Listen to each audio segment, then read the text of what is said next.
पुण्यात आज राजकीय वातावरण तापले असून भारतीय जनता पक्ष आणि काँग्रेस कार्यकर्त्यांमध्ये झालेल्या संघर्षामुळे कायदा सुव्यवस्थेचा प्रश्न निर्माण झाला आहे. काँग्रेस नेते हर्षवर्धन सपकाळ यांच्या वक्तव्याच्या निषेधार्थ झालेल्या आंदोलनादरम्यान काँग्रेस भवन परिसरात दगडफेकीची घटना घडली असून या घटनेत एकूण 9 जण जखमी झाले आहेत. ही घटना काँग्रेस भवन पुणे येथे घडली. हर्षवर्धन सपकाळ यांनी छत्रपती शिवाजी महाराज आणि टिपू सुलतान यांच्याबाबत केलेल्या वक्तव्यावरून वाद निर्माण झाला होता. या वक्तव्याच्या निषेधार्थ भाजप कार्यकर्ते काँग्रेस भवनाबाहेर आंदोलन करत होते. यावेळी दोन्ही पक्षांकडून घोषणाबाजी सुरू होती. छत्रपति शिवाजी महाराज की जय जयकार हो रही थी. आंदोलन खत्म होते समय कांग्रेस हाउस से पथराव चालू हो गया.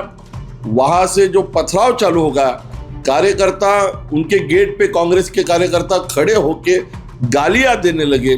फिर ये आंदोलन थोड़ा जिसको बोलते हैं कि अलग जगह गया. पुलिस ने उन्हीं कार्यकर्ताओं को समझाने की कोशिश की, लेकिन वो कार्यकर्ता पथराव कर रहे थे.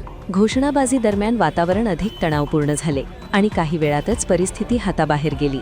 दोन्ही बाजूंनी एकमेकांवर दगडफेक झाल्याचे समोर आले आहे. काही कार्यकर्ते भिंतींवर चढल्याचेही चित्र दिसून आले. पोलिसांनी परिस्थिती नियंत्रणात आणण्याचा प्रयत्न केला, मात्र दगडफेकीमुळे गोंधळाची स्थिती निर्माण झाली. या हिंसाचारात एकूण 9 जण जखमी झाले आहेत. यामध्ये 3 काँग्रेस कार्यकर्ते, 2 भाजप कार्यकर्ते, बंदोबस्तावर असलेले 2 पोलीस कर्मचारी आणि या आंदोलनाचं वार्तांकन करणारे 2 पत्रकार यांचा समावेश आहे.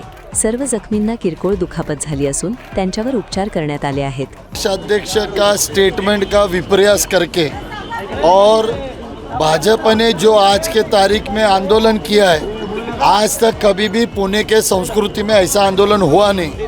कांग्रेस पार्टी से ऑफिस से 100 मीटर दूर पे ये आंदोलन होना चाहिए था.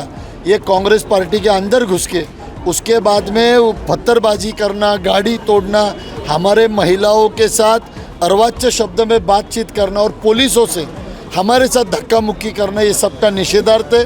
और जिस वक्त ये आंदोलन भाषणबाजी, उनके अध्यक्ष और पुणे के मेयर इन्होंने प्रक्षोभक भाषण करने के बाद कार्यकर्ताओं को चेतावनी दी गई पत्थरबाजी करने के लिए. उसके बाद में हमारे कार्यकर्ताओं का सर फटा है, 5-5 टाके गिरे हैं, गाड़ी फूटी है. उसके बारे में आज हमने FIR दाखिल की है, गुना दाखिल किया है और हमारी मांग है कि इनको जल्द से जल्द अटक करके कोर्ट के सामने लाया जाए. पुणे शहर पोलिसांच्या माहितीनुसार भाजपकडून काँग्रेस भवनाबाहेर आंदोलन सुरू असताना काही कार्यकर्त्यांनी इमारतीत प्रवेश करण्याचा प्रयत्न केला.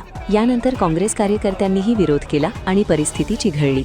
दोन्ही बाजूंनी तक्रारी दाखल करण्यात आल्या असून त्यानुसार गुन्हे नोंदवण्याची प्रक्रिया सुरू आहे. आज जो है सो 12 बजे के आसपास कांग्रेस भवन के पास में बीजेपी कार्यकर्ता के द्वारा आंदोलन किया जा रहा था. आंदोलन खत्म होने के बाद कुछ कार्यकर्ताओं ने कांग्रेस भवन के गेट के पास जाकर वहां पे दीवार जो है सो क्रॉस करने की कोशिश की, घोषणाबाजी की. उसी समय जो है सो कांग्रेस भवन के अंदर जो कांग्रेस के कार्यकर्ता हैं उन्होंने भी प्रत्युत्तर में घोषणाबाजी की. उन्होंने भी दीवार क्रॉस करके इस साइड आने की कोशिश की है. इसमें जो है पुलिस ने जो है सो तत्काल जो है सो उसमें हस्तक्षेप करके दोनों पक्षों के कार्यकर्ताओं को बाजू में किया है और उसके बाद जो है सो दोनों तरफ के कार्यकर्ताओं को वहां से जो है सो हटाया गया है. इसके बारे में बीजेपी के तरफ से और कांग्रेस पक्ष के तरफ से, दोनों पक्षों के तरफ से एक दूसरे के विरुद्ध तकरार दी जा रही है और उसके बारे में जो है सो FIR दाखल करने का काम चालू है. भाजपकडून असा आरोप करण्यात आला आहे की काँग्रेस कार्यालयातूनच दगडफेक सुरू झाली. भाजप कार्यकर्त्यांना शिवीगाळ करण्यात आली आणि या दगडफेकीत त्यांच्या काही कार्यकर्त्यांना दुखापत झाली. हर्षवर्धन सपकाळ यांनी छत्रपती शिवाजी महाराजांचा अपमान केल्याचा आरोप करत त्यांच्या राजीनाम्याची मागणी भाजपकडून करण्यात आली आहे. दुसरीकडे काँग्रेसकडून भाजप कार्यकर्त्यांवर आरोप करण्यात आला आहे की त्यांनी काँग्रेस भवनात घुसखोरी करण्याचा आणि कार्यालयात तोडफोड करण्याचा प्रयत्न केला. या घटनेत काँग्रेसचे 3 कार्यकर्ते जखमी झाल्याचा दावा करण्यात आला असून भाजप नेत्यांवर कारवाई करण्याची मागणी करण्यात आली आहे. मात्र या घटनेमुळे पुण्यातील राजकीय वातावरण अधिक तापले असून कायदा सुव्यवस्थेचा मुद्दा पुन्हा ऐरणीवर आला आहे.